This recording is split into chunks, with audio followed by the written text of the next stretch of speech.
इस कहानी के माध्यम से सुनाई गई कहानियां अनुभवों की वास्तविकता का दावा नहीं करती हैं। इस कहानी का उद्देश्य किसी भी तरह का अंधविश्वास फैलाना या अंधविश्वास को बढ़ावा देना नहीं है। किसी भी धर्म या संप्रदाय को ठेस पहुंचाना नहीं है। कहानियों का हेतु केवल मनोरंजन है। तो चलिए बिना किसी देरी के कहानी शुरू करते हैं। साल 2017 की बात है। राजीव, जो कि एक ट्रैवल ब्लॉगर है, राजस्थान के एक छोटे से कस्बे झालावाड़ में घूमने गया था। वहां रात बिताने के लिए उसने एक पुराना मशहूर होटल चुना, होटल सूर्य विला। राजीव ने रजिस्ट्रेशन काउंटर पर पहुंचकर एक नॉर्मल रूम मांगा। रिसेप्शनिस्ट ने पहले मुस्कुराते हुए रजिस्टर खोला, लेकिन जब राजीव ने कहा कि ऊपर वाली मंजिल का कमरा चाहिए तो उसका चेहरा एकदम उतर गया।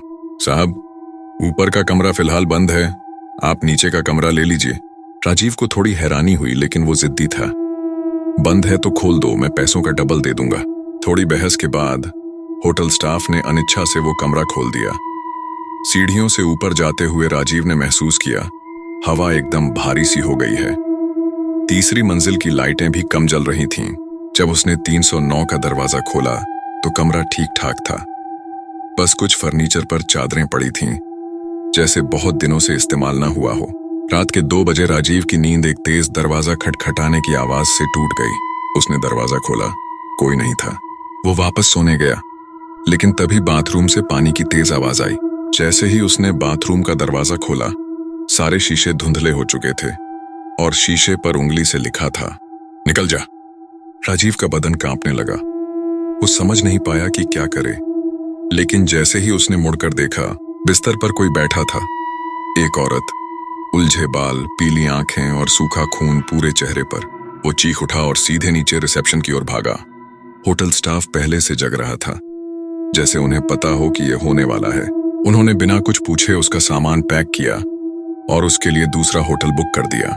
बाद में राजीव को पता चला कि कुछ साल पहले उसी कमरे में एक नवविवाहित जोड़े ने आत्महत्या कर ली थी। लड़की के परिवार वालों ने दहेज के झगड़े में शादी के बाद उसे उसी होटल में भेजा था, जहां उसकी चीखें आज भी सुनाई देती हैं। अब कमरा 309 हमेशा बंद रहता है।